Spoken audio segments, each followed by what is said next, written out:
Vous êtes prêts à partir pour votre prochain voyage à Zanzibar, mais vous vous demandez encore comment s'habiller quand on part à Zanzibar. Alors cette vidéo, elle est faite pour vous.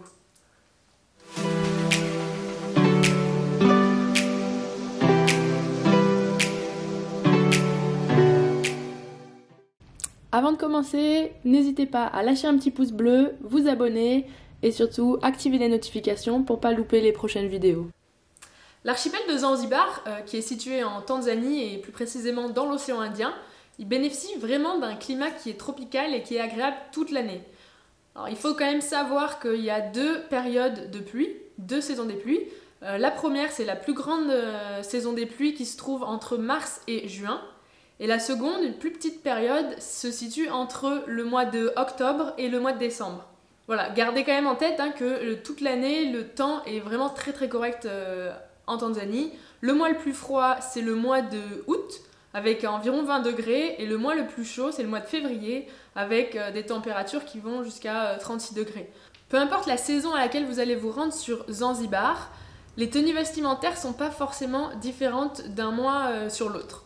En revanche, ce qui est important, c'est de savoir que la religion a une place très importante à Zanzibar, car notamment 98% de la population est musulmane, et de ce fait, il faut respecter un petit peu les traditions et notamment les tenues vestimentaires. Je vous propose ici, c'est de voir comment s'habiller pour aller à Zanzibar. Dans un premier temps, on va voir ça quand on est un homme, ensuite quand on est une femme, et pour finir, je vous parlerai rapidement de la façon dont les habitants s'habillent. Concernant la tenue vestimentaire des hommes, elle n'est pas franchement très stricte, alors vous pouvez vous habiller comme vous voulez. Moi je vous conseille de prendre maillot de bain, short, t-shirt, débardeur, mais également n'oubliez pas de prendre au moins un pull, un pantalon pour les nuits qui peuvent être fraîches en fonction de la saison à laquelle vous allez à Zanzibar, mais également pour vous protéger des moustiques parce que ça peut vraiment être utile. Ce qu'il faut également savoir, c'est que le naturisme est interdit, donc n'y pensez même pas, c'est vraiment pas possible. Si vous êtes une femme et que vous allez à Zanzibar, vous demandez comment vous vous habillez. Alors effectivement, avec la religion musulmane, c'est complètement différent des hommes. Les femmes là-bas, elles sont toutes voilées dès leur plus jeune âge, avec des tenues très amples qui couvrent tout leur corps. Évidemment, vous n'avez aucune obligation de vous habiller de la même façon, et vous n'avez aucune obligation de vous couvrir les cheveux.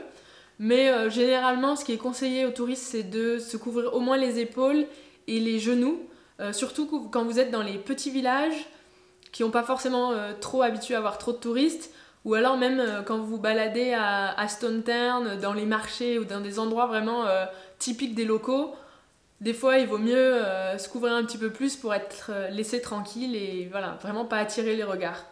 En dehors de ça, si vous allez à la plage par exemple, il n'y a aucun problème, vous pouvez vous mettre en petit short, avec un petit bikini pour se baigner, etc. Là, il n'y a vraiment pas de problème. Vous faites bien comme vous voulez, évidemment. Donc moi, ce que je vous conseille, si vous partez à Zanzibar, c'est d'emmener dans votre valise des jupes longues, des jupes assez amples ou des robes assez amples, avec voilà, qu'il y en ait certaines qui soient longues, d'autres, même si elles sont moins longues, c'est pas du tout embêtant. Prenez des t-shirts qui soient pas débardeurs si possible. Après, évidemment, vous faites un petit mix avec le bikini, etc., les petits shorts, la petite jupe, etc. Mais voilà, prenez tout de même quelques habits qui permettront de passer un petit peu plus inaperçus. J'imagine que vous savez bien que les locaux qui habitent à côté des grands hôtels et des endroits très touristiques, ils ont l'habitude de voir des femmes avec des petits shirts, des petits débardeurs, etc. Mais lorsque vous allez un petit peu dans des endroits un peu plus reculés, des fois ça peut vraiment être choquant pour eux, pour en avoir discuté. Que vous soyez un homme ou une femme, n'oubliez pas tout de même de prendre dans votre valise de la crème solaire parce que le soleil tape vraiment fort là-bas. Tout ce qui est casquette, lunettes de soleil, etc. Également anti-moustique qui peut vraiment être important. Et voilà, tout ce qui est appareil photo et tout ce que vous voulez en plus. Et si jamais on est en saison des pluies, n'oubliez pas kawaii, parapluie, c'est plus pratique. Je voulais vous parler rapidement de la façon également dont s'habillent les habitants à Zanzibar. Alors pour les hommes c'est assez simple, ils s'habillent normalement avec short, jean, survêtements en fonction du temps et t-shirt ou pull, voilà. Ils portent soit des tongs, soit des baskets, ce qui est vraiment simple. Il n'y a pas vraiment de tenue typique, sauf pour les Maasai que vous verrez le long des plages avec leurs robes rouges. Les femmes, en revanche, elles portent des habits plus traditionnels et typiques, notamment du fait de la religion. Elles sont obligées de se couvrir les cheveux et portent des robes ou des tenues assez amples. Vraiment l'habit le plus traditionnel qu'on trouve à Zanzibar et que vous trouverez partout dans les marchés, c'est les kangas. C'est des tissus qui sont très colorés avec des inscriptions en swahili qui parlent de sentiments ou de ressentis ou d'état d'humeur de la personne qui le porte.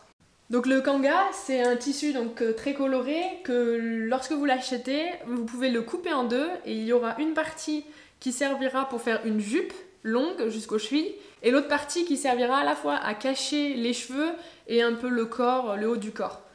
C'est vraiment le vêtement traditionnel et typique de Zanzibar que vous trouverez un petit peu partout. Donc voilà, sachez qu'à aucun moment vous êtes obligé de vous habiller de telle ou telle façon. C'est simplement votre choix. Effectivement, en fonction des endroits où vous vous rendrez, il est possible qu'il soit préférable de s'adapter un petit peu plus à la culture et aux traditions, notamment si vous allez sur Pemba. Moi, j'y suis allée pendant une semaine dans un petit village qui s'appelait Tumbé, où je pense que certaines personnes n'avaient jamais vu de personnes blanches avant. Et là, on m'a expliqué que notamment face aux personnes les plus âgées, aux anciens des villages, c'était un petit peu, pas problématique, mais un petit peu embêtant d'être sans quelque chose de large ou sans avoir les cheveux couverts. Alors moi, après avoir essayé un petit peu quelques jours, avoir fait l'effort, j'avais très très chaud avec toutes les épaisseurs qu'on me mettait dessus, donc j'ai pas pu continuer d'être habillée comme ça, et ils ont absolument compris, il n'y a vraiment eu aucun problème, donc ils sont très gentils, vous faites aucun souci, si jamais vous voulez pas du tout porter quoi que ce soit. Si vous souhaitez avoir plus d'informations sur cette destination, n'hésitez pas à consulter mon site gogo-traveling.com, vous trouverez le lien en description.